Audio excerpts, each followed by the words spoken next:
Okay. All right. I Hello. think Nate, we'll that's go ahead. something new. I shall now wield the power of the gavel and call the meeting to order. Okay, Okay. And so I'd like to welcome everyone, trustees and guests and visitors and everybody who's here. Welcome. And now we will have our the electronic meeting, the reading. I shall now read. To conduct this meeting wholly electronically and to effectuate both the emergency procedures authorized by FOIA and the emergency ordinance, this library board of trustees needs to make certain findings and determinations for the record. First, because each member of this library board of trustees is participating in this meeting from a separate location, we must verify that a quorum of members is participating and that each member's voice is clear, audible, and at an appropriate volume for all other members.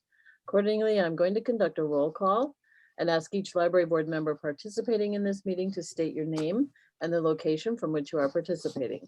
I ask that each of you pay close attention to ensure that you can hear each of your colleagues. Following this roll call, we will vote to establish that every member can hear every other member. So Braddock District. Braddock District, Brian Engler. I'm at my home in Brook Center. Providence. Providence, Miriam Smolin. I'm in my home in Fairfax. At large. This is Jane Miscavige at my home in Vienna. Suzanne, City of Fairfax, sorry. City of Fairfax, you're muted. I had to unmute myself. Yeah. Sorry. I'm Suzanne Levy and I'm at my home in the city of Fairfax. Thank you. Drainsville. Sujatha Hampton. I'm from my home in Great Falls, Virginia. Hunter Mill. Sheila Janiga. I'm at my home in Reston. Lee District. Keith Fox at my home in Springfield. Mount Vernon. Gary Russell at my home in Mount Vernon. The school system. Priscilla Dando at home in Woodbridge. Sully. Liz Walker at home in Centerville. Look at me. Springfield. Phil Rosenthal, my office, Alexandria, Virginia. And Mason District, Fran Milhauser from my home. At this point, I will pass the virtual gavel to the vice chair so that I may be heard to make the requisite motion. Okay, I move that each member's voice may be adequately heard by each other member of this library board of trustees. I'll second the motion. We haven't had the motion yet. Oh, I thought you just did it. No. Sorry, Oh. Fran made the motion. Is there a second? Brian seconded? Yeah, second. Okay, all right, thank you. Okay, second, having established that each member's voice may be heard by every other member, we must next establish the nature of the emergency that compels these emergency procedures. The fact that we are meeting electronically, what type of electronic communication is being used, and how we have arranged for public access to this meeting. Therefore, I move that the state of emergency caused by the COVID-19 pandemic makes it unsafe for this board to physically assemble and unsafe for the public to physically attend any such meeting. And that as such, FOIA's usual procedures, which require the physical assembly of this board and the physical presence of the public, cannot be implemented safely or practically. I further move that this board may conduct this meeting electronically through a dedicated Zoom meeting and that the public may access this meeting. Is there a second? I second Phil. Phil seconds. All those in favor, please raise your hand. Aye. Any opposed? Okay, so moved. Finally, it is next required that all of the matters addressed on today's agenda must address the emergency itself, are necessary for continuity in Fairfax County government, and or are statutorily required or necessary to continue operations and the discharge of this board's lawful purposes, duties, and responsibilities. Is there a second? I second Phil. Phil seconds. All those in favor, raise your hand. Aye.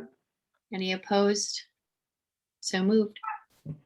Thank you, everyone. And now we move on to public comments. I believe we do not have anyone registered to speak, but the library board wishes to provide an opportunity for the public to comment on library-related issues. It is our policy to hear a maximum of 5 speakers at each regularly scheduled board meeting. Speakers are limited to one public comment during a 6-month period period. Each speaker has a maximum of 3 minutes for their comments. A 30-second warning will be given before each speaker's time is up, and the speaker will be expected to end promptly when time is called.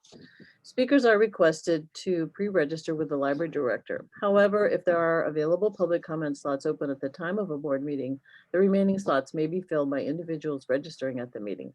Board members will not question or respond to speakers, and tonight there are no registered speakers. If anyone wishes to speak at a future meeting, please call the director's office at 703-324-8324.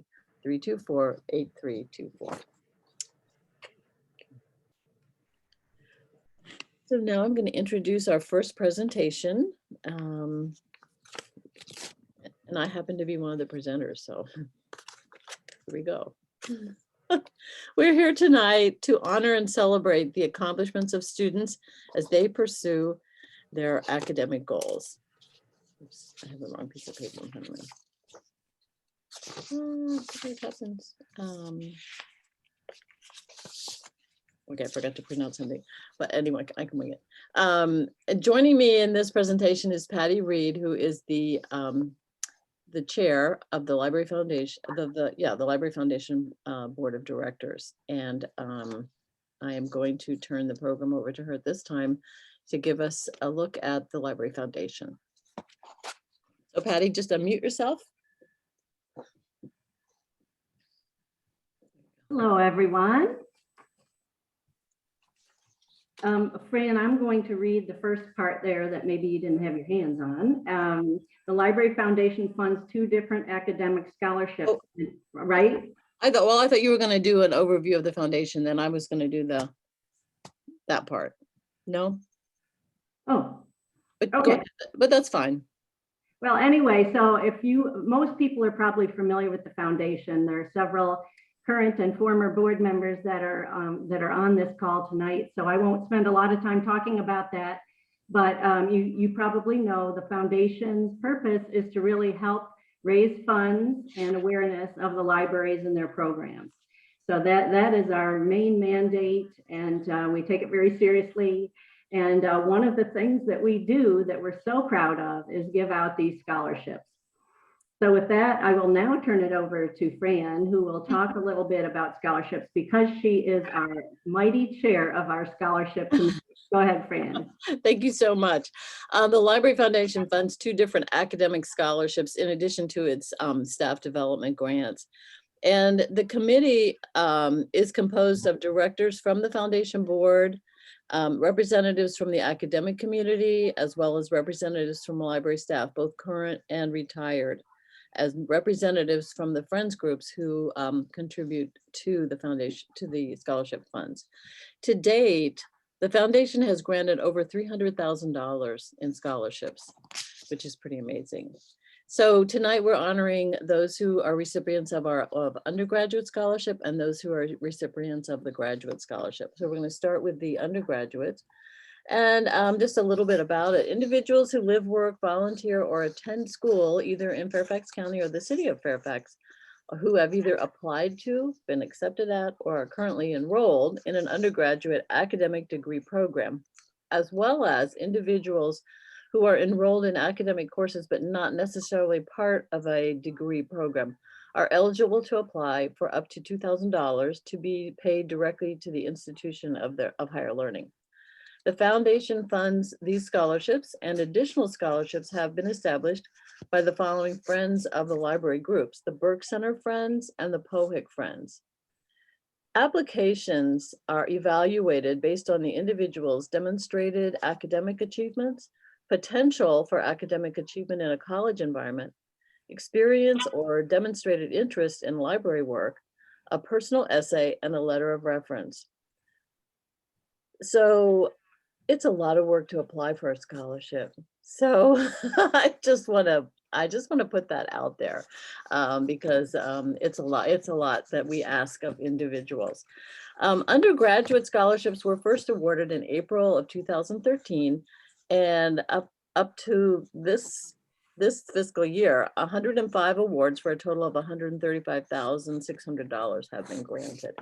So now Patty and I are going to read the names of individuals who are present to be recognized for their achievement of this undergraduate scholarship. And we were going to, I think if you would like to say anything, just when we call your name, just unmute yourself, and then we'll look around at all the little pictures and make sure that you get that opportunity. So go ahead, Patty. Thank you, Fran. I'm happy to help present the scholarship awards this evening. I know that everyone works very hard, and so in addition to take on both the application and now, of course, being able to do more work, it's just kudos to you all. And I guess on behalf of the foundation, I want to say that we really do appreciate and support the staff, and that probably isn't said enough. And I'm very proud of you. We love to talk about how you all had to pivot and do all these things in a whole different way. So anyway, just congratulations to you on your day-to-day work. But here we're talking about your scholarship. So it is my pleasure to start off by congratulating Sophia Dort, as she is attending Duke University and has received a scholarship. Would you like to say anything, Sophia? Yes, I would like to profusely thank the foundation for their generosity with the scholarship program, which has helped me attend, as you said, Duke University, where I study chemistry and classical languages, and I hope to attend medical school. So thank you so much again. Terrific. Okay, thank you. Congratulations. And I would like to recognize Marie Faye Quidgley, who is attending Nova. And I believe she's here tonight. I think. Yes. Oh. Oh. Okay. All right. We'll move on. Okay.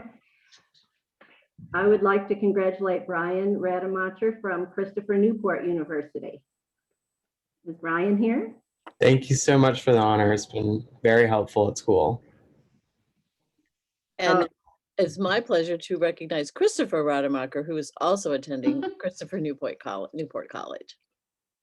Thank you very much. It's been a wonderful time at the library. Hope to have many more.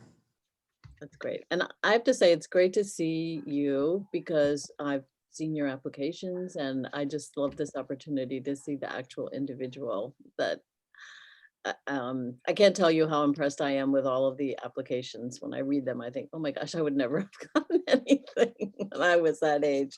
So anyway, moving on, Patty. Well, that's true. I think that you say that, Fran, because we love to hand out money. That's what we do at the foundation. But we rarely, or not very often, really see the folks who are the recipients directly of where our funds are going. So you all, I know, are excited to get these scholarships, but for us, we're just so happy to be handing them out. So, and to see you and to know that it's making a difference, a little bit of a difference for you.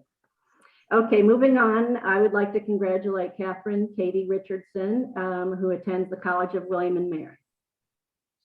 Thank you so much for this award and this opportunity. I've really enjoyed working with the Reston Friends, and I hope to continue that for many years. Yay, thank you. Congratulations. Okay. And I would like to recognize Safa Yosufzai, who's attending George Mason University.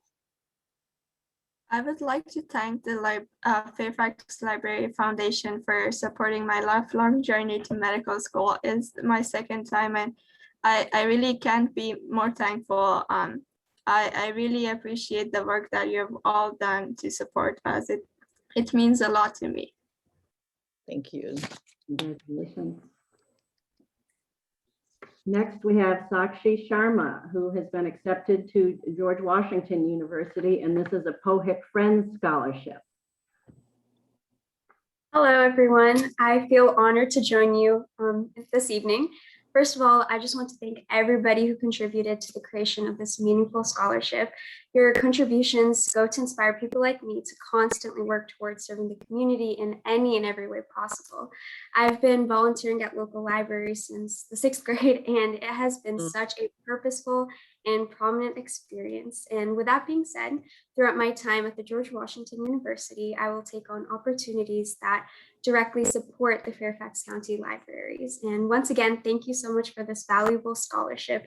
And I greatly appreciate that you are willing to support our community in ways which are beyond educational purposes, but also towards building values that revolve around service. Thank you. Thank you. Fabulous. And it's my honor to recognize Hope Williams, who has been accepted but has not decided at the last that I know that she of. And she was awarded the Burke Center Friends Scholarship. Is Hope Williams here? I don't see her on. Okay. Okay, that's there were more undergraduate scholarships awarded, but those are the ones who were able to attend tonight. So now we'll move on to the graduate scholarships, and these are granted to individuals, once again, who live, work, volunteer, or attend school within Fairfax County or the city of Fairfax, who have either applied to, been accepted at, or are currently enrolled in a graduate academic program at an ALA approved institution, and they are eligible to apply for up to $5,000 to be paid directly to their institution of higher learning. Once again, the foundation funds these, and there are a number of special awards to the graduates. The Burke Center Friends also sponsors one, the George Mason Friends sponsors one, and the foundation established a graduate level scholarship in the name of the former library director, Edwin S. Clay. And once again, they're evaluated on demonstrated academic achievements, potential for academic achievement on the graduate level, experience or demonstrated interest in library work, a personal essay, and 2 letters of reference. So graduate scholarships were first awarded in July 2002. And since then, 66 awards for a total of $189,000 have been awarded. So, okay.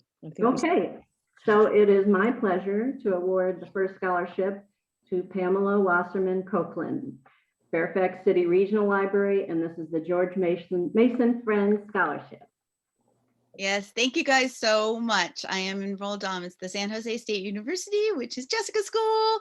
And she kind of got me interested in it. So it's all online, and that's been great. I'm about halfway through the program now.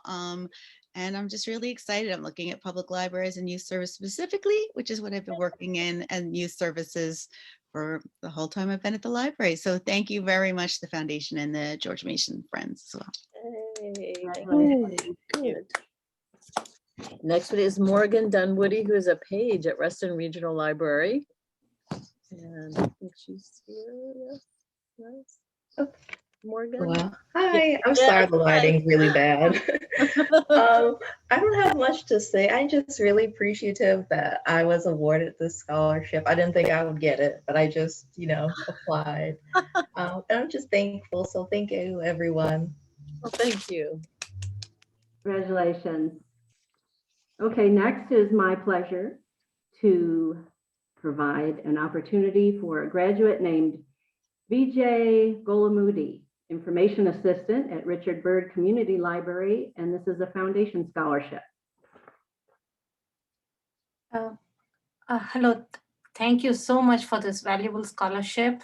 I have been with the libraries for more than 10 years, and I'm halfway through. With the help of the library and with the encouragement given, I started this program. I'm very happy working through it, and I'll be serving once I get the degree. I'm an adult information assistant, so I would like to see goals in adult services for the library. Thank you very much. Congratulations. Thank you. Thank you. The next one is Rebecca Gray Carrillo, Youth Services Assistant at Fairfax City Regional Library. Hi, I'm a adult services assistant, but no big deal. Oh, my typo, sorry. No, it's okay. I had both things written down for some reason. Anyway, No. Thank you. I just want to say that attending library school has really been a dream of mine for a very, very long time. My mom is a librarian and she went to Catholic University, and now I'm going to Catholic University. So I just am very grateful for your help. Thank you. Congratulations. Okay, next, I would like to present the award to Jennifer Schrott-Chrisman, Reader Advisor from Access Services Branch, and this is the Edwin S. Clay Scholarship. Hello, thank you everybody. I'm so grateful that you have afforded me this opportunity to pursue my career and my education, take it to the next level. And I've been going to Florida State University and also getting my health informatics certificate as well. And I told Jessica that during this time, I would make sure to hold up my awesome plaque that I was given, or this awesome award, so everyone could see it. Yay. Thank Thank you. you. That's cool.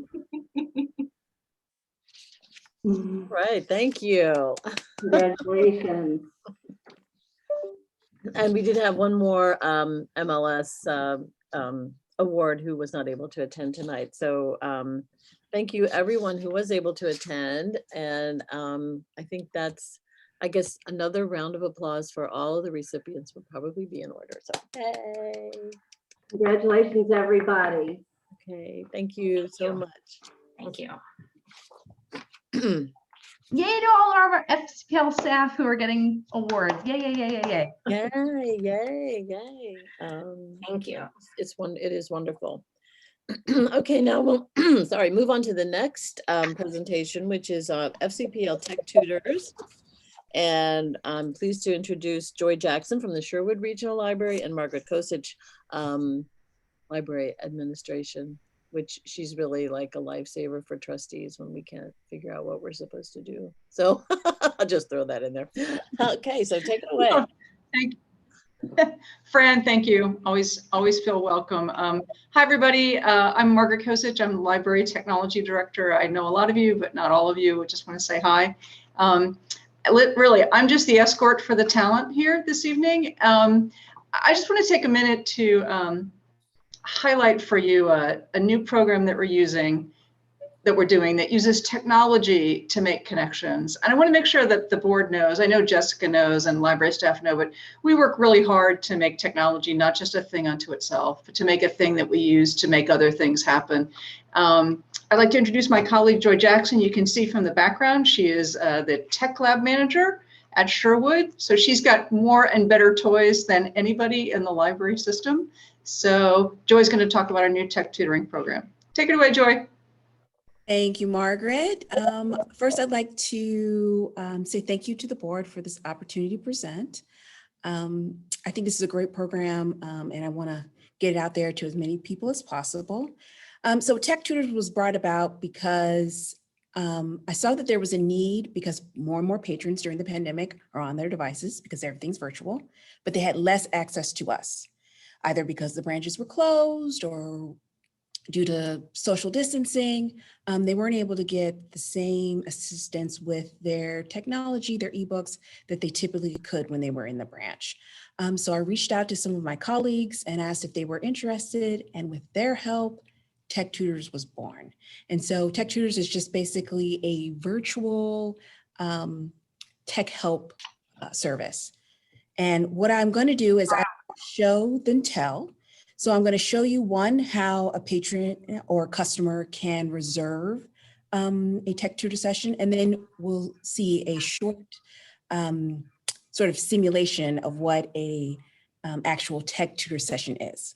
So first things first, I'm going to share my screen.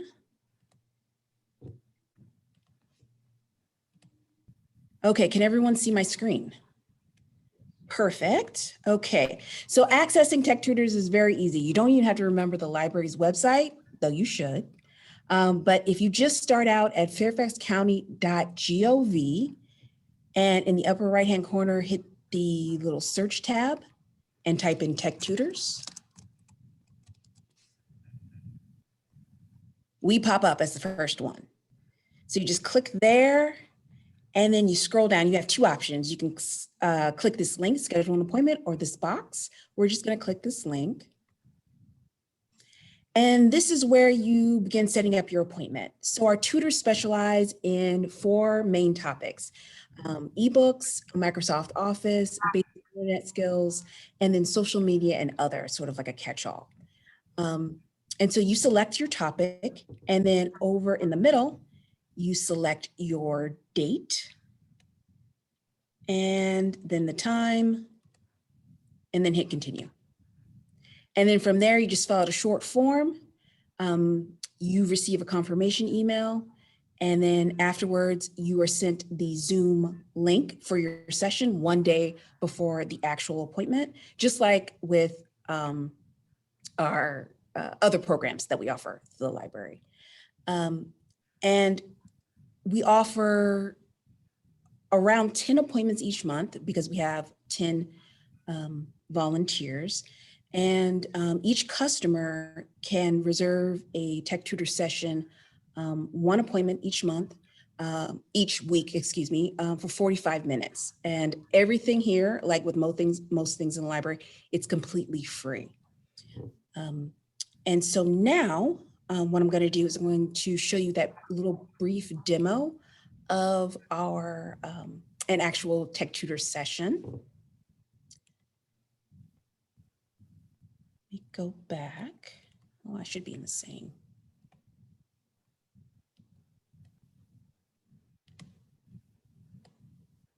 Can you see Ashley, my colleague? Yes? Okay, good. Okay, so I'm going to go ahead and start. Please let me know if you can't hear it. Hi, are you Ashley? Hi, I am. Welcome, Ashley. My name's Joy. I'm going to be your tech tutor for today. So I was looking at your reservation, and it said that you needed some help with formatting a Word document. Could you give me a little bit more information about that? Yeah, I'm writing a paper for one of my classes, and I am honestly not really sure how to format my header, but it's got to be APA, like with an APA requirement. So I just need to know if someone can help me. Absolutely. That's a really common problem, and I can definitely help you with that. What I'm going to do is share my screen and walk you through the steps so you can see how to do it on your own computer. Okay. Okay, just give me just a second. All right, so did that answer pretty much all of your questions about your paper formatting? Yes, it did. Thank you. Perfect. So I would also like to recommend a few other resources that I think would be really helpful going forward in the future. So we have a resource called LinkedIn Learning, and it's free with your library account. I'm going to show you how to access it. Can you see my screen? Yes. Okay. Perfect. So this is the library's homepage, and this is where you access the database called LinkedIn Learning. And LinkedIn Learning is a great resource to learn more about technology because they have entire courses, video courses dedicated to that. So if you just start on the library's homepage and scroll down, you'll see something called Research Center. You click that, and then you're going to come down to Research Databases. And remember, it's called LinkedIn Learning. So I'm just going to go to this L right here and look for LinkedIn Learning. Okay. Oh, okay. And so if you don't have an account already, you're going to hit Get Started. You just need your library card number and password and follow the steps, and you'll have access to this database. It's fantastic, especially if you want to learn more about different software, and it's 100% free, and you get access to it from home. So I'm going to put that in. Thank you. You're welcome. I'm going to put that in the chat for you, so you can go directly there. And then the next one is YouTube. Are you familiar with YouTube? Yes. Perfect. So that's a great place if you have very specific questions, one-off questions, like the header question. Sometimes if you search YouTube, you'll be able to find answers to your questions there. And what we can do, I'll show you. Can you see the screen here? Yes. Where it says YouTube? Perfect. So all I did was go to youtube.com and I put in APA header format in Word, and all of these different options came up. So I'm also going to put this link in the chat for you, just in case you don't remember all the steps that we went through before. Okay. Okay. Let me just add that there for you. All right. So is there anything else I can help you with today? No, there's not. You've helped out so much. Thank you. I'm so glad. Thank you so much for joining me today for a tech tutor session. If you need more help, please feel free to reach out, make another session, and I hope you have a great rest of your day. All right. Thank you. You too. Thank you. Bye-bye. All right, so I hope that gave you a little taste of what it's like to be in a session and how it can be helpful to people. As long as they can access Zoom, they're able to use this program. And I want to thank Ashley for being my little demo guinea pig there. It's very helpful. Thank you so much. And so I wanted to open it up for any questions you might have about the program, and if there's anything I can clarify. So have you found that the appointments do fill up, or do you have more demand than space? I mean, it's incredibly helpful for Yes, just. it is. So far, we haven't sort of run out of appointments, but we typically see about 5 to 6 each month. And so I think as word gets out, it'll continue to grow. And even though we've opened up for normal services, people are still reserving it. So I'm hopeful that this is going to be something that's continuing to be popular more and more as we go along. Someone asked, when did this program begin? It began, I believe, in March or April. Yeah, March or April. We did sort of like a little soft launch, and then we did a little bit more marketing as we went along. Question. I think Liz has a question. Yeah. Yes, I do. Now that the library is opening up where people can go there in person, are these sessions going to stay with Zoom, or are you going to be meeting people in the library itself? So we want to do both. So we want to give people the option to remain virtual or come in person. We haven't finalized the details for the in-person sessions yet, but we're working on that, and we hope to see that very shortly. Anybody else? I have to say that looks so helpful with Word, because you know how it's it's a subscription, and so you don't get the option of keeping your old version that you're really comfortable with. It's like all of a sudden it's changed, and you're like, now how do I do that? I think I'm probably going to be on your screen soon. We welcome it. Please do. That's what I said. I might be a customer of yours. Please, yes. We would love it. Fran, I'd like to thank Margaret and Joy for coming out today and sharing this information. I think the board might recall that Joy was one of your Staff Excellence Award winners from last year, and she, as always, lives up to every single expectation out there. She's amazingly thoughtful and puts a lot of energy and dedication into these programs. So I want to say extra special thank you to Joy for working on this, and to Margaret, your concierge, I suppose is what we're going with today, your handler. Yes, for all the work we're doing this. If I may, I would also like to say thank you to Amy Connerly from our Centerville branch. She did amazing work in sort of streamlining the reservation system for both the staff and the customer. So very much thank you for her. She made it much more efficient, much easier to bring this program to fruition. And also thank you to Margaret and to Jessica and the rest of administration for all your support in the back end, and for helping to support this program and saying, yes, this is something we want to try and do. So very much appreciated. Thank you. Anybody else that I'm missing that wants to? That was fantastic. And what a great high-tech presentation too. Wow. Mm-hmm.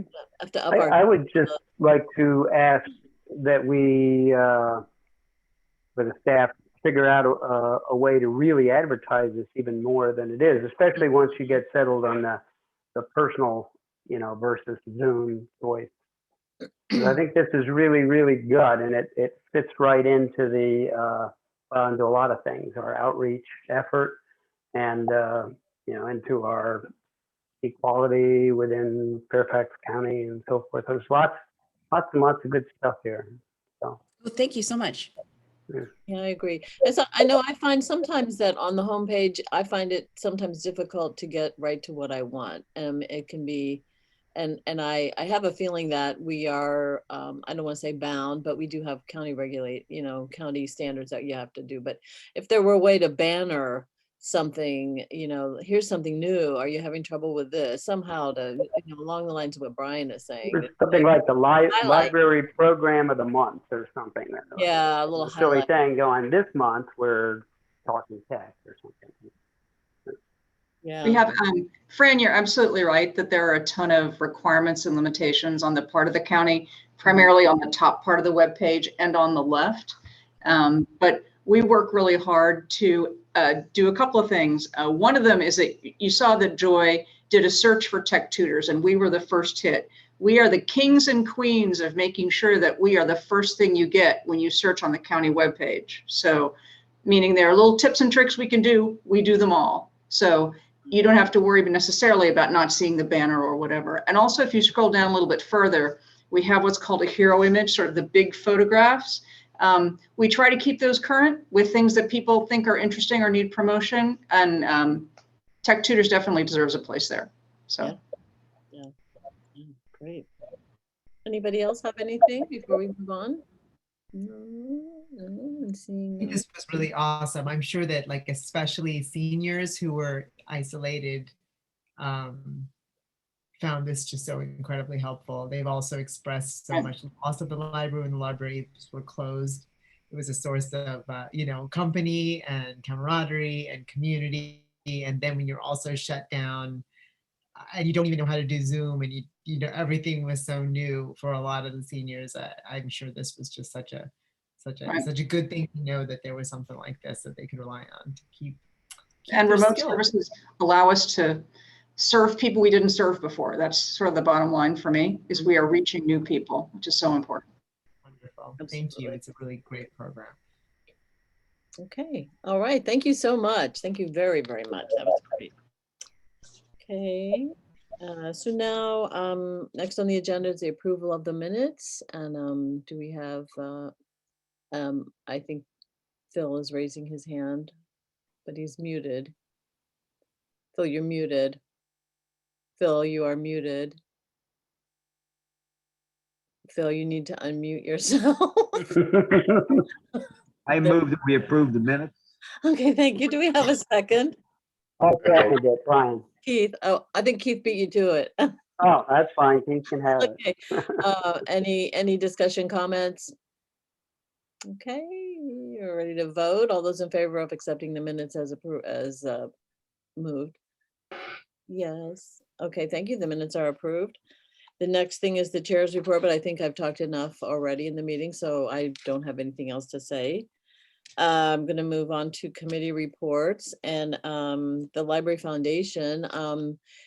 Suzanne asked me if I would just say a few things, and I think that the presentation that we just had was just a marvelous illustration of the impact of the foundation. A lot of times we hear about, oh, here's an opportunity for you to buy a ticket or contribute some money, and now this is an opportunity tonight to see where that money goes and into the community. And I just loved hearing from the people and the impact that it has on that. And I have to tell you, the application, the work that the committee does in reading through every application and then having a really deep discussion about every applicant, it's a real amazing process. Suzanne, you have your hand up. Yeah, I was just going to ask that we put all the names of the winners, even if they weren't announced at the meeting, into the minutes. Okay, I'll send that. I have that. Yeah, we have that, and I'll send that on to Bobby. Great. I think Bobby already has them, actually. Okay, but I just would like to see them in the minutes. Thank you. Yeah, and I had added some of the details of where they were going to school, which I thought, was very interesting. So I can send that to Bobby to make sure she has all of that as well. Mm-hmm. One thing that at the board meeting on Tuesday is that the foundation is in good shape financially. They've been working really hard to maintain everything, and they've done a really good job. And they're looking at they had the outdoor movie in May, as they said, probably it was the coldest night in May that there's ever been, but they still had a great attendance, great support. It was Harry Potter and the Sorcerer's Stone. Oh, and that reminds me, it was, how many years ago was it? And at that time, the foundation had a special program for that movie also when it was premiered. And I have my little action figure. I think I showed it last time, so I won't do that this time. Anyway, the foundation is doing great, and they're looking at possibly not having the big galas. It's under consideration. So You mean ever? well, they didn't say never say never, but I don't know. I always liked them. So Oh yeah, they were a blast. I always be glad. yeah. So get on the committee to help do it because it's a lot of work. No. did that long enough. And I thought the galas, were like a big help in the fundraising effort. The different auction items that were donated. So, like, what's the purpose of not having? It was a nice evening, the last one. Yeah. And I think the politicians liked it too, because they usually showed up glad handing, and it was good. And I think Jessica wanted to say something. Well, I was just gonna say, I can speak to that a little bit. I think that at this time, they're just looking at a pause on the annual Jubilee. They've had such successful one-off programs, and there's still definitely a little reticence to have large-scale indoor events, that they want to make sure that they're putting their energy and their kind of political backing behind things that they know are going to get good attendance and good fundraising dollars, and give people an opportunity to participate, in an easier way for the next year. So I don't know that they're done with the Jubilee entirely, but at least for this next year, they're considering more standalone events like the cinema and the community events. And they are intending to do lots of those little ones to raise funds still. Mm-hmm. Yeah, that's a good point about like the indoor things. It's kind of soon to start scheduling big indoor things. And by the way, I did find my Harry Potter from the other foundation event. Okay, so I still have it. Okay. Anybody else have any questions or anything about the foundation? Well, I just want to say that having served on the scholarship committee myself a decade or more ago, and then working with Dwayne Ketch, who was the kind of father of the scholarships, I know that the committee is a very hardworking committee, but the chair of that committee is really, really tough, Fran. So I don't begrudge you having that spot. That's great. And it's so much fun seeing all the people. Burke Center, our friends have managed to get 2 scholarships that we've put forward, one at each level, and that's kind of cool. We try to keep track of the people who win those scholarships. So. Yeah, But it's neat. It's just a good thing, and I like it. it is. And one thing that I could also announce is that we do have another new scholarship. An individual contacted the foundation to establish a scholarship in the name of his mother, who had been a volunteer at Patrick Henry. So that will be in place next year as another undergraduate scholarship from another sponsor. So yes, it's amazing. Okay, and Brian, you're on again for outreach. Oh, okay. I want to call everybody's attention to, if you haven't read them yet, the talking points for the summer. They're in your packets. You ought to be able to look through them. It's convenient, of course, to carry that around or to use to send in information to your supervisors. The new hours, of course, is a big thing, and that's already happened. But there's an author event coming up with Gerard. I'm not even sure how to pronounce it. Conley. There's a book club with Josh Bell, some kind of a sports player. No, I'm only kidding. I'm kidding. Baseball, I know. And I was just giving a hard time to you, Jeff. The summer reading adventure too. That has started, right? Or it's about to start? Yeah. Go ahead. It's on Jeff. Friday. Friday. Okay. I knew it was right around this time. And Junior Library Guild. And Jessica may give more details on these. You're welcome to anytime. Our next outreach meeting is August 27th. I think it's 4 o'clock, and we haven't decided, I guess, whether it's live or Zoom, but I think we're going to try to do it live by then. That's all I have for outreach. Okay, thank you, Brian. Ebook Advocacy, Gary? We last met on May the 14th. We were joined by 4 staff members, as well as Mike Cullen from the foundation and Kurt Johnson from the Prince William County Library. We primarily discussed the possible solutions to the problems associated with obtaining e-materials, most notably the new Maryland law that just passed, which mandates the sale of e-materials to libraries at a reasonable price if they're being sold to individuals within the state. We also agreed that the library should join with Arlington and Loudoun and other Virginia libraries who are members of Readers First network that it works on digital issues from the reader's perspective, including working with publishers on copyright and other matters. Our next meeting will be next week on the 16th, where we'll be joined by Michael Blackwell, who's the director of the St. Mary's County Library over in Maryland. He was a principal force in enacting the Maryland law. And I think he's going to be invaluable in helping us work on our legislative initiative here in Virginia. As you know, the packet tonight has a consideration item that authorizes Jessica to prepare and submit our initiative to the Board of Supervisors for their approval. And we'll be voting on that at the next meeting. That's it for me. Phil? My question is, I know because we're on the board, we got to be careful with all the rules that we do, but like, I'm asking maybe to Jessica. Jessica, do we want to get a bill in similar to Maryland that would, if I'm listening to Gary, it kind of, I'll say, forces these companies to sell it to us at a reasonable price?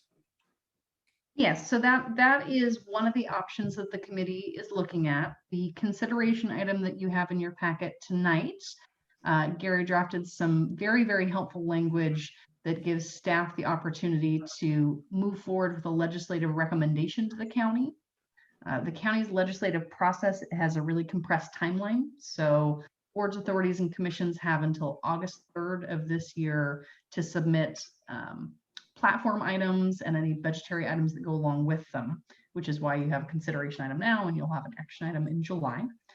And then it goes through the county's legislative review process from usually September, October, November-ish, where they might have questions and decide if they want to include it as part of the county's platform. But yes, that is one large piece that Gary and Kurt are looking at.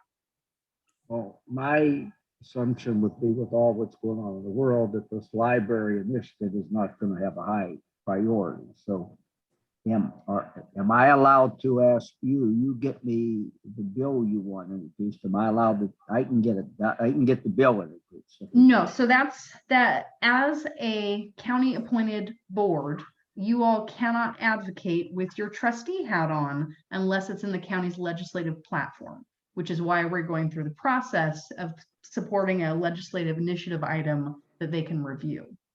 So we appreciate that you've got wonderful political pull, but you can't use it quite yet. I assume I take my hat off when we try to get something done. I would recommend that we go this route first.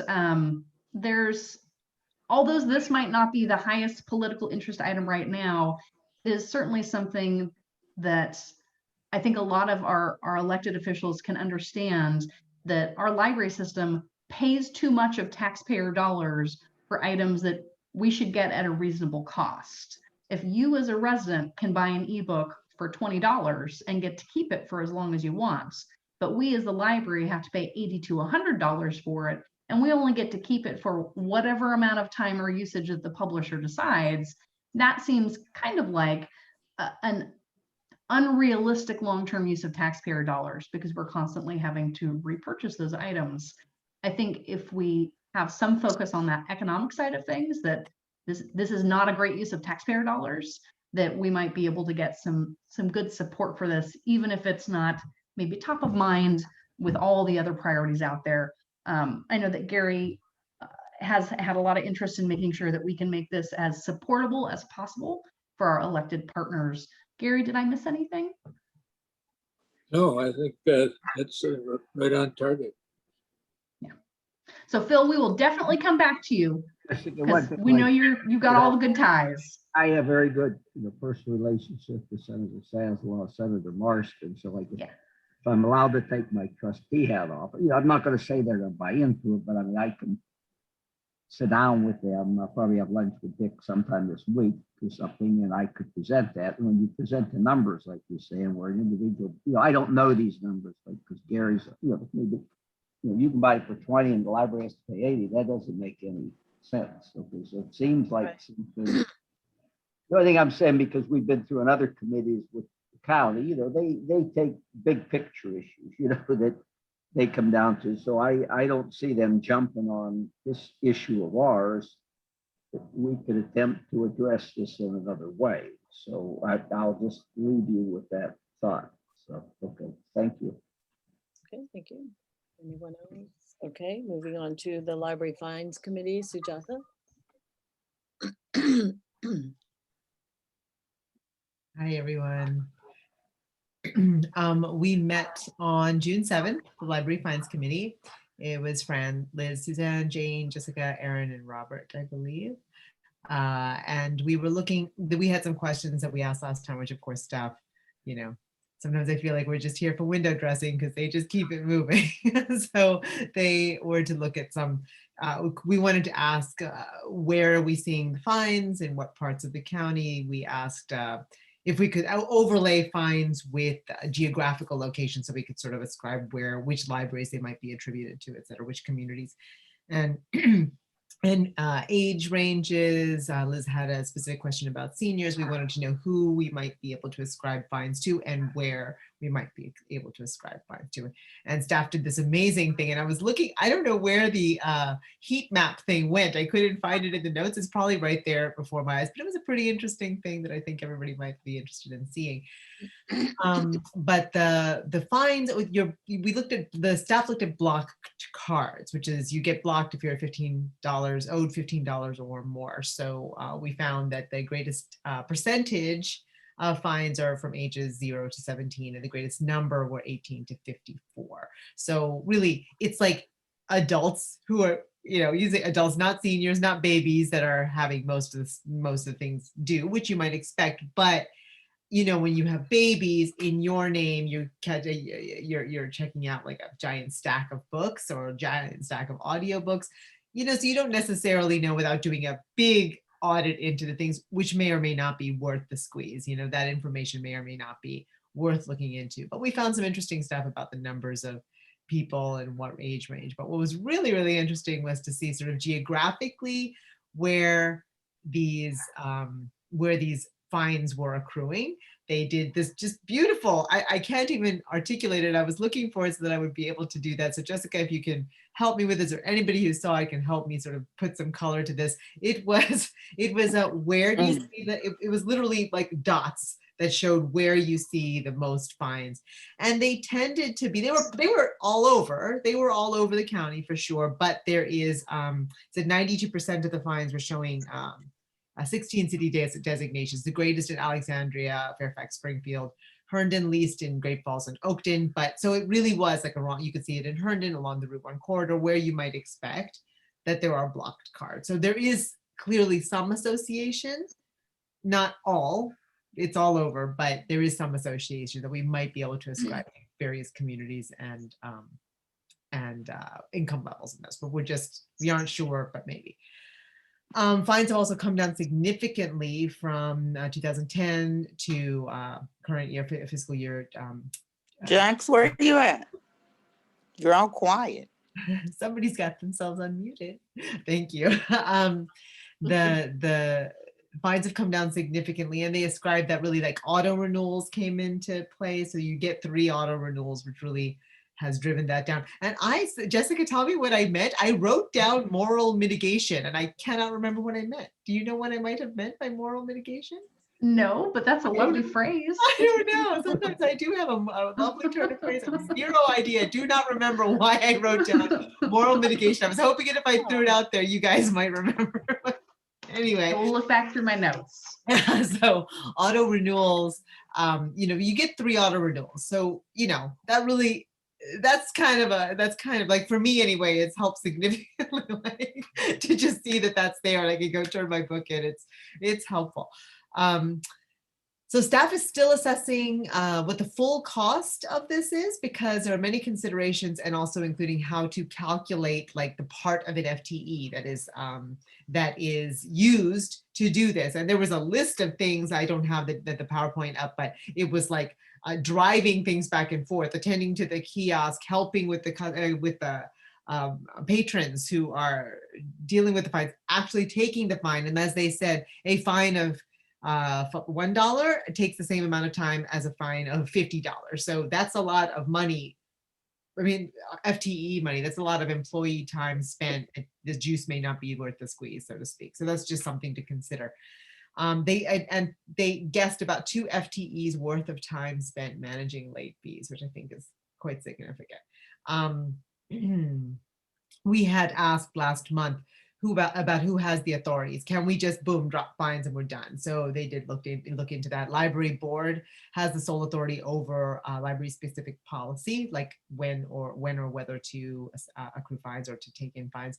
But the board of supervisors has the sole discretion on approving the final county budget, including acquiring any required revenue that they should take in from us. So right now, I think we're supposed to provide, I think, $601,000 or something to the county budget. So if you take out the fines we accrue, then you have to think about, are we still supposed to give them $601,000? Is there room to negotiate that? I don't know. So that was another aspect of that, something to think about. We asked about trends in other localities. I think I brought this up last time, but Loudoun, Arlington are fines free. PwC has been fines free as of May 3rd. Alexandria fine free as of mid-May. DC also has free amounts of daily printing, which is kind of cool. And again, remember, everyone removing fines does not mean that you can keep a book forever, or if you lose a book, you are responsible for books that you do not return. And have I missed anything that I needed to go over, Jessica?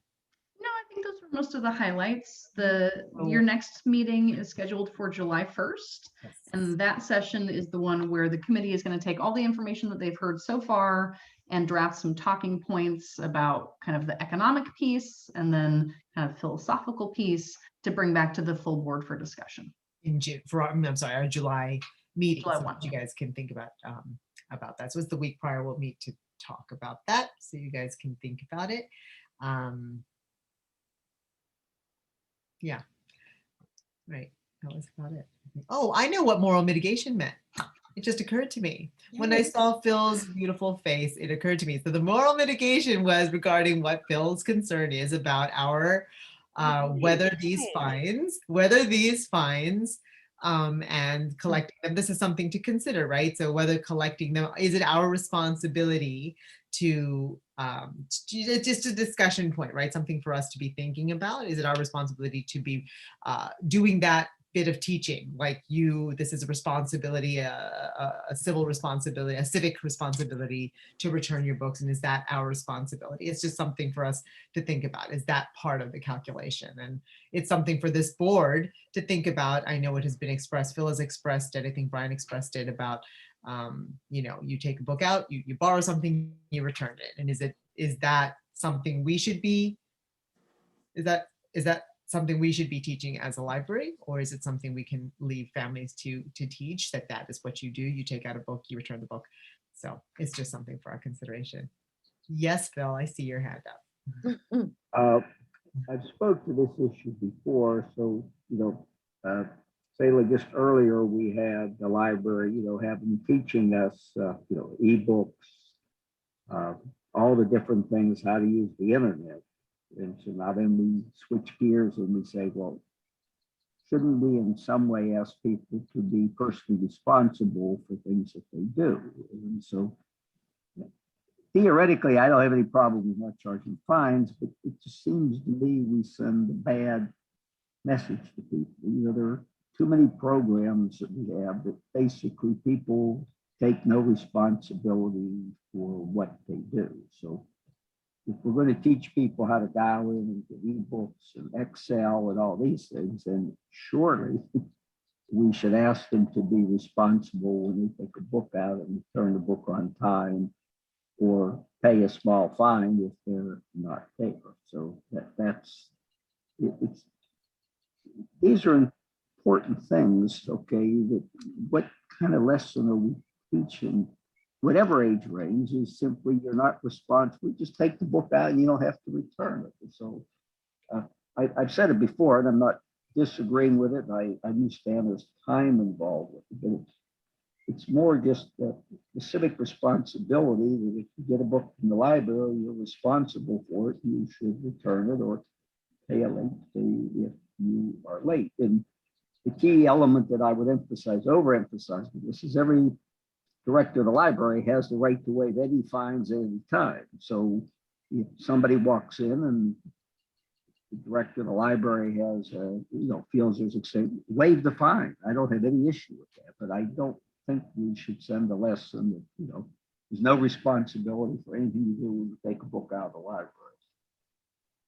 Okay, thank you, Phil. I wanted to ask if the materials that were presented at the meeting, they're available on our website, aren't they? Like when Sujatha was talking about the maps and they were in that PowerPoint presentation, and trustees can access that, I think. So we posted the agenda and the minutes to start, and then the video, I'm not sure if it's up yet, but if it's not, it should be soon.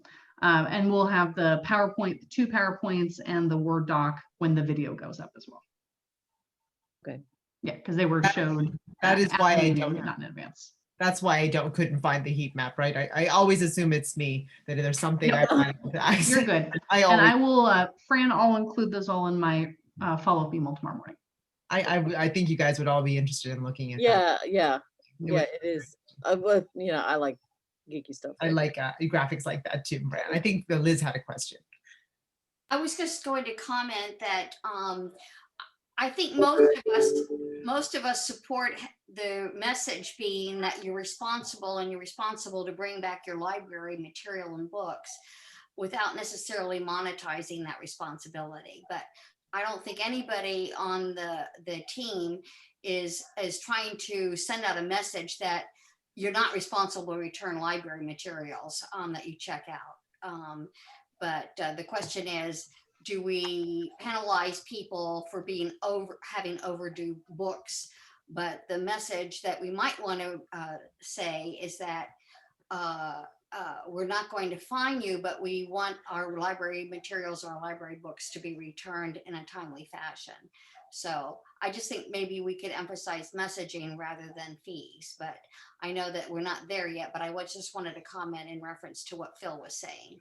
I agree with that very, and I think Erin had said, I don't know if Erin is on the call, but Erin had said that I think she was talking about having redone a bookmark that had something about a little bit more clear messaging.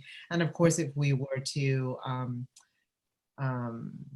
see, because again, Phil, no one is saying that they don't have to return the book. You do still have to return the book. So it is that question. And are there other ways that we could communicate more clearly to, honestly, maybe to a population that doesn't use the library as much as we used to? Like when you and I were young, Phil, we used the library for everything because that's where everything was. So you couldn't do a project, you couldn't do anything without going to the library.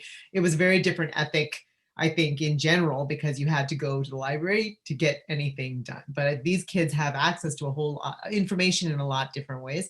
And so it might be interesting, like some kind of an interesting project in how we might be able to communicate that we all share this community, we all share this resource in a way that isn't monetized, possibly. Because, I mean, again, when all the surrounding counties are managing to do it, I feel like there must be something that we could do to be aligned with that at least. Yeah, I bet we could have like a design a bookmark contest of like, bring me back on time, somebody's waiting, or, you know, you could have fun. I think kids could really have fun with that idea of how can we encourage people to bring the books back? They could come Even up. the concept of the urgency, like, I don't know how you all feel, but when I have a book that, I mean, an ebook, an audiobook rather, I listen to a lot of audiobooks, and it'll say X number of people are waiting. But yeah. when X number of people are waiting, I'm just thinking, gosh, somebody's waiting for this. So let me just take this walk and listen to this book, or, you know, let me fold my laundry and listen to this book. So I feel a sense of urgency to return the book because X number of people are waiting. And that is civic responsibility. I feel like that because I am, you know, I feel like that. I think that there may be a way for us to convey that feeling, for lack of a better way of putting it, that isn't necessarily because what happens, Phil, is that they're blocked. $15 and you're blocked. And that's a shameful feeling. And for people who have $15 or $50 or $30 or whatever it is, it's not as shameful because you could at any minute go in and pay it off. But when that money is, you're not going to use the library, you're not going to go in there because that money needs to go somewhere else. You're blocked and that's it. You're not going to go back in there because of shame. So anyway, it's worth considering, I think. Yes. All right. All right. Thank you. I think we've had a good discussion, and I would like to interrupt the agenda right now because I noticed that one of our scholarship winners recipients is here. And I would like to recognize her because we missed her earlier. Maria Faye Quidgley, who is a student at Nova. And we want you to know how proud we are and to congratulate you. And if you have anything you want to say, that you don't have to sit there till the whole end of the meeting. Well, thank you so much. I just want to thank every one of you for the wonderful opportunity to receive this scholarship, which I really needed. So thank you so much. Thank you. Thank you. And congratulations. Thank you. Thank you so much. Okay, doke. All right, now we can go back to the regular order. The nominating committee. Keith is taking All right. Yeah, how can I follow that? Well, the nominating committee, which was a combination of Gary Russell and myself, we have met for 2 months now to receive recommendations for the 3 officer positions that we're going to fill. Since our last board meeting in May, where we introduced our recommended slate of officers, we have not received any more recommendations. And today I want to know, Fran or Jessica, whether or not I can make a motion to accept the nominees for the 3 officer positions. Yes, and you can also invite anyone who's interested to self-nominate from the floor. All right, and it's open invitation, just like Jessica just said, for anyone who would like to recommend themselves or another person for the 3 positions. For those who are new on our meeting today, I'll mention the positions. One was a representative for the foundation board. Another was vice chair of our trustee group and chair.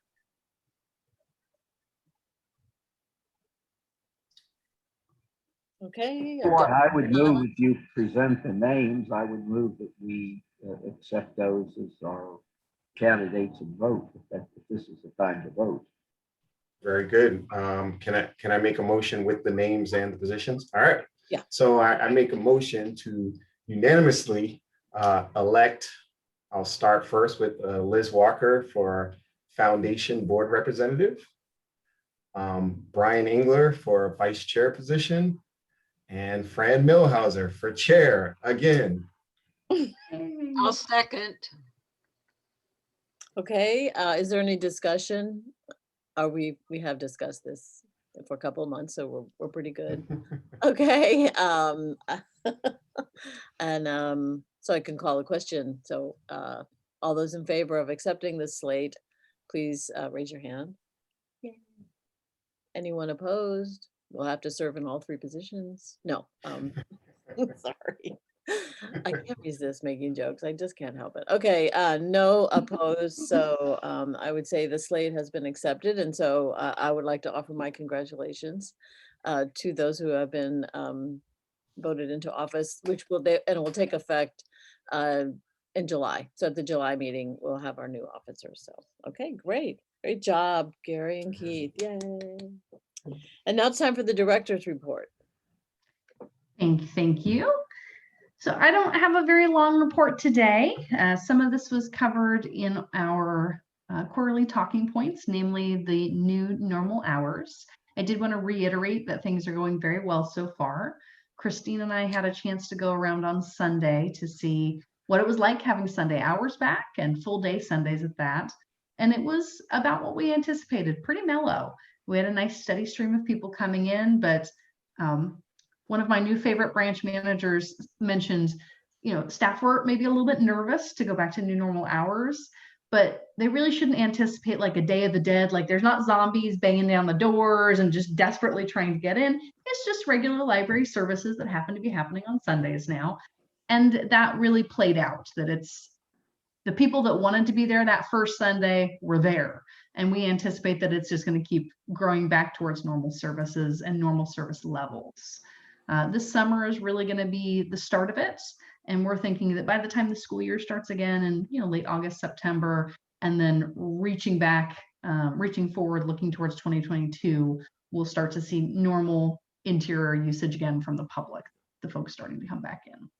We have seen that curbside is starting to diminish. So as more people are coming into the building, less people are using curbside, which is also anticipated. So it's nice that we still offer that service. It's 10 a.m. to 4 p.m. every day that the library is open. So regional libraries are also offering that on Sundays. And it's really just for the devout at this point, those folks that do not want to come in, that maybe have a couple kids in their car and just don't want to unpack everyone. It's a nice add-on service for folks. So I'll keep you abreast of how things are going, but for now, pretty good. Can I say something? Of course. Just an anecdote from Burke Center, because I was there all day. We're setting up for our first book sale, but coming soon. But it about, I'd say maybe 2/3 to 3/4 of the people still wear masks. I mean, I even wear it when I spend time talking to people, but some didn't. All the staff did. So that's working out okay too, and people aren't really upset about that one way or the other that I can see. I mean, people didn't turn around that I saw and walk out because there was somebody inside without a mask. So I hope that works for everybody. Yeah, it seems to have been going okay so far. So both the staff and the public, if they're fully vaccinated, are welcome to be unmasked if they'd like, but they can also continue wearing a mask if they prefer to do so. I know we have a pregnant staff member at Burke right now, and I think many staff are continuing to be masked just because maybe that person hasn't had an opportunity or their family hasn't to be vaccinated. The other items on your list there for me, one is about the emergency broadband benefit program. We're really just trying to amplify the message on this one. The EBB program is a $3.2 billion federally funded opportunity for folks to get a $50 monthly discount on their broadband bill. And some service providers also provide up to $100 discount on devices like a laptop or a tablet. And it's only available until the money runs out. So our wonderful library staff took a training with colleagues from Connected DMV. This is a regional effort that we're working on to get the word out. And we are ready and able to help people who come into our libraries to fill out their applications. So if you believe that you can qualify through any of the number of opportunities to do so, or if you can help us push the message out. If I'm remembering correctly, there's about 50,000 households in Virginia that have signed up so far, and that was as of yesterday. So it's definitely starting to roll out, which is nice. And we're anticipating that the money's going to run out by the end of the year. So if you know folks that might be eligible and interested, have them sign up sooner rather than later. The other item on here is about our Pride Month activities. Brian gave you a little update about the Gerard Conley author event, and I think Ted emailed some details about that as well. The part that I'm really excited about are the porch parades. So if you come to our branches, you'll see that the lobbies or the interior spaces at the entry have been decorated to support Pride. And we're taking pictures of those and posting them on social media. So be on the lookout for pictures of those. The other update I have is some of you are signed up for the American Library Association Conference, which is coming up just right around the corner. It's already June. I don't know quite how that happens. And if you are registered as a trustee, you should have gotten an email with your login information. And once you've got your login information, you can go and start saving different conference events that you want to attend. So Fran and I were chitty-chatting about it. I think it was you and I that were chitty-chatting about it earlier. And the closing event now is former President Barack Obama. And that's on the Tuesday at 1 o'clock, somewhere around there. And they've got a whole awesome list of speakers. So I had part of it pulled up earlier and I was looking through and go, oh, I want to listen to that person. Oh, I want to listen to that person. So they've got a bunch of authors. So Isabel Wilkerson is speaking, Amanda Gorman, Melissa Del Cruz, Billie Jean King, Padma Lakshmi, Charles Person, Dr. Leanna Wen, Stanley Tucci, Danny Trejo, and don't quite know how this one got in there, Trisha Yearwood. I thought she was a singer. Maybe she has a book coming out. Who knows? Well, she has a so cooking show. ALA often. Really? Yeah, okay. Yeah. She's a cookbook Yes, author. I believe you. Yeah. Oh, there you go. Yeah. So she is a cookbook author, and she is here to share information about that as well. But I knew her as a singer, so it was kind of funny to see her little face pop in there. So if you're looking at different conference events at this point, some of them are live and they're at specific days and times. Others are being taped and shared at various points, but you can watch them at your leisure. So just take a look through, see all the great things that are happening, and most of them will be archived afterwards. So if you miss something or it doesn't work in your schedule, it will likely be available for you to take a look at later. But I hope you enjoy. If you have any questions about your registration or about how to kind of queue those up for yourself, feel free to reach out to Bobby and myself, and we'll be happy to help.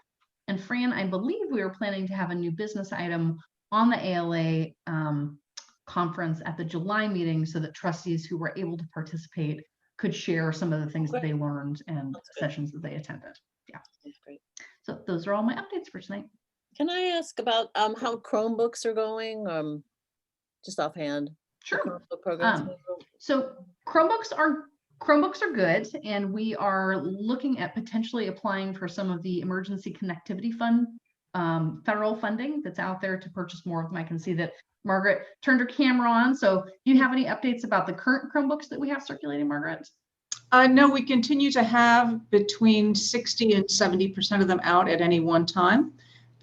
We have had our first casualty, but when we were doing our research before launching, my colleagues at other library systems said, you're worried about them getting stolen? They won't get stolen. What will happen is that they will get damaged and people will have absolutely no idea how they got damaged. And that's exactly what happened. So, it just, these things happen. So, They do indeed. I'm really pleased at the energy that's going on around these Chromebooks. They really seem to have hit a nerve. So definitely. And this is another opportunity for me to sing Margaret's praise. One of the key pieces of what we've been trying to do with these Chromebooks is attach them to MiFi units so that you can take home a Chromebook and you have connectivity for 2 weeks at the same time, because it doesn't really help you to have a Chromebook if you don't have good wireless at home. And we have run into stumbling block after stumbling block in getting these procured. And Margaret has been ever diligent and dogged and refuses to let it go. She's gonna make this happen. So we're so close. We're so close. So we don't have the MiFi units yet, but that is our goal, that when we receive those, we're going to attach them to each of the Chromebooks so that folks can have both of those as one set to take home and utilize. And we anticipate at that point, it'll be 100% utilized at any point in time, not just 60 to 70%. exactly. And the technology will allow us to, if a Chromebook goes astray or a MiFi isn't returned or whatever, library staff is going to have the capability to disable them. So we won't be able to, we won't have to worry about stacking up charges that we can't control. So that's an important thing to me, but I believe it's going to happen. Just don't know when. It is going to happen. The power of our belief will make it so. Yes. So Chromebooks going well, could be better, planning on it. Excellent. Okay, great. Thank you. Yeah. So I think we're ready for Any other questions from folks? Oh, sorry, I forgot. Yeah. No. Okay, great. Someone just texted me this question. So I thought I should ask you while I have you here. I'm Yes. pretty sure we do, yes. I would have assumed the answer was correct, but since I have the full gamut of librarians here and library people, I thought I would just. I'll find the link and I'll insert it into the chat. Thank you very much. Appreciate that. Anything else? Okay, great. So we'll move on to the consideration item on the Ebook Advocacy Legislative Initiative Statement. And I asked Gary if he would sort of talk about that a little bit. I think he's looking at me like, you did? Oh, Yeah. okay. Yeah, for the consideration item. Yeah. I think we, you know, you've already talked about it in your report, but if there's anything else to add, remember, yeah, okay, go ahead. No, not really. Other than sort of indirectly respond to Phil. This is worded in such a way that if the Maryland Law Initiative doesn't work and something else looks better, it gives us enough wiggle room to do it, because as Jessica said, we can't go out and lobby for things that are not approved by the Board of Supervisors. And the other thing I might also mention is really the committee's main function is not so much the legislative language and the legislation itself, but is to help create the network and the methods where we can get enough people, enough groups, and enough individuals to do what needs to be done to lobby to get the thing passed. So it would be a very, very nonpartisan, bipartisan, very diverse group, almost universal, I think, because as Sheila's pointed out, she hasn't run into anybody yet that wouldn't be enthusiastic about it. Anyway. Okay, great. So everybody, make sure you have a chance to read through this and think about it, and we'll be discussing it at the next meeting as an action item to vote on as to whether support. Okay, and I think that's it. So it's time for the round table. Now, do you want me to call on with that list of who's, I'll do that. So we'll start with Braddock. Braddock District, okay. We're gonna try to hold something up here and see if it works. Hold on. It won't. No, you can't get it. There you go. A little bit. See that thing sort of there? Yeah, sort that's of. a sign we just had put at Burke Center up in our butterfly garden, which is really nice. So the friends help pay for a lot of this stuff.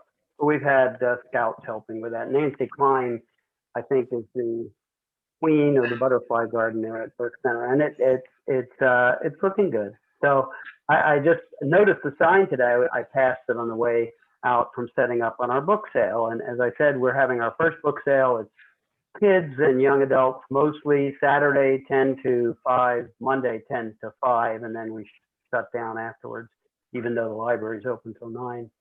And we'll probably have a bigger book sale in July or August. And I've heard that the friends groups of the other libraries are also working on getting dates for book sales. So at some point, I hope there is a decision on donations. We don't know, but you know, unless you do know, we need to find out about that. I know there's 50-50, some want it, some hate.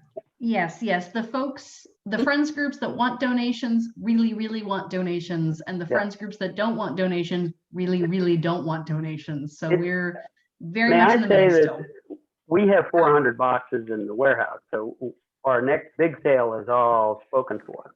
But we do need at Burke Center donations eventually. It's just we want them in some sort of a timely manner, because otherwise, you know what happens? They pile up, and even if I go there all day every day, which I won't, believe me, But if I could, I can't take care of them alone, and nor can any other library that gets everything dumped on them like I've done. So we have to come up with an idea of how to do this. I don't know, because I know people won't pay attention to the rules. Whatever. Yes, It's just a people are point. already dropping off donations in Oh very yeah, sneaky ways. we had a half They're like, dozen oh, you're today. closed. Yeah. I'm just going to leave them stacked up over here and pretend like you didn't see them. I find them about every day. I go to Burke and other libraries. Anyway, great. That's other than that, Braddock District is looking good, and glad we got some scholarship winners at both Burke Center and Access Services. Okay, thank you. Miriam, do you have anything for Roundtable? So, The only thing I was going to mention is just one other item about the foundation, and that is that they, at the last board meeting, which was just this past week, they voted a new slate of new directors coming in, and there are 9 new people, all of whom look fantastic with a whole new set of skills and contacts in the community. The work that they did to really reach out to the community and recruit people with very high level skills was wonderful and really paid off. So it almost doubles the size of the board, not completely, but almost. And so I just thought it was worth mentioning and congratulate them for doing such a good job. Definitely. Jane. Just simply congratulations and thank you to our new officers. You'll do great. Thank you. Suzanne. I was just going to ask that you send us all the link to the ebook committee meeting next week. I'd like to hear what's going on, so I'm a little more educated on that. Sure. And again, congratulations to the new officers and to all those wonderful scholarship winners. It's so wonderful to see them going on to their careers. And as someone who worked full-time in a library and went to library school over a 4-semester period to get my degree, I think people working in libraries do so much better in library school than people who've never been in a library in their life and get into that curriculum. And I just think it's a fabulous opportunity. And Jessica, I want to tell you that I worked with a San Jose State student before I retired, and I can't remember who it was, but she was getting her MLS. It was somebody local who was doing online at San Jose State, and I got vetted to be a teacher or sponsor or something. It was a very good library school. I enjoyed my time there. Great. Okay. Sujata, anything? Just congratulations to the scholarship winners again. I'd like to reiterate, and to the new board members. And I did stop by Great Falls and Herndon. They were joined while they were doing early voting. Actually, I stopped by, and as always, everything going smoothly. Everybody's super happy. The Herndon Library especially is just awash with children coming in, piles of books, and then voting while they were there, which was nice. And everybody just looked super duper happy about it, and handling everything, having the voting and the library going simultaneously really well. Thank you. Thank you. Sheila. I'd just like to congratulate the scholarship winners, and I think the foundation is doing a great job, and congratulations to our new slate of officers. Okay, thank you. Keith. I'm just repeating what everyone's saying is congratulations to the scholarship winners and new slate of officers. And I'm happy that I'm going to have Fran's humor for the next 12 months. Okay. Gary. Nothing. Thank you. Priscilla. Just add a thank you to Margaret and Joy for preparing the presentation and the video for us today. That was really helpful, and I know that that takes time. So thank you for doing that. Okay, Liz. Again, echo what everybody else said about thank you to the scholars. Thank you to Joy and Margaret for their work on the presentation. And just I want to say thank you to both Jane and Suzanne for their past service. and look forward to taking on the challenge of the foundation liaison role. So thank you much. Thank you. Phil. Number one, I'm sort of repeating it. I think it's real nice. I'd like to thank the scholarship winners for submitting it. It's nice that we have the ability to offer these scholarships. So I thank anyone who participates in that. Now, Brian, I work with a girl, Jennifer, who has a nonprofit where she gives newer kids books to low-income people. So if at the end of your book sale, you have something like you can come and buy the box or buy the bag, if you let me know, I'll come by and buy whatever you have left. Okay, thanks. I'll let you know. Okay, great. Thank you. And I just like, thank you for your demonstrating your faith in me for another year. We'll see. I'll try to reward that faith. And I think you're in it for the money.